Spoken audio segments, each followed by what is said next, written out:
সম্পদ বিবরণী দাখিল না করায় দুর্নীতি দমন কমিশনের করা মামলায় বাংলাদেশ ব্যাংকের সাবেক ডেপুটি গভর্নর শীতাংশু কুমার সুর চৌধুরীকে 3 বছর কারাদণ্ড দিয়েছেন আদালত। মঙ্গলবার সকালে ঢাকার বিশেষ জজ আদালত 2-এর বিচারক আয়েশা নাসরিন এই রায় ঘোষণা করেন।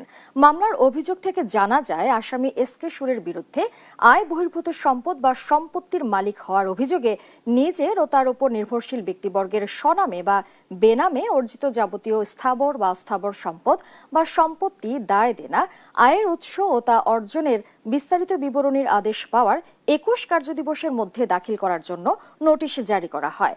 তবে তিনি সম্পদ বিবরণী দাখিল করেননি। 2025 সালের 14 জানুয়ারি রাজধানীর সেগুনবাগিচা এলাকা থেকে কেন্দ্রীয় ব্যাংকের সাবেক এই ডেপুটি গভর্নরকে গ্রেপ্তার করে দুদক। দুর্নীতি দমন কমিশনে সম্পদ বিবরণী তথ্য না দেওয়ার কারণে ওনার বিরুদ্ধে মামলার রায়ে প্রমাণিত হয়েছে যে ওনাকে বিজ্ঞ আদালত 3 বছরের সাজা দিয়েছেন।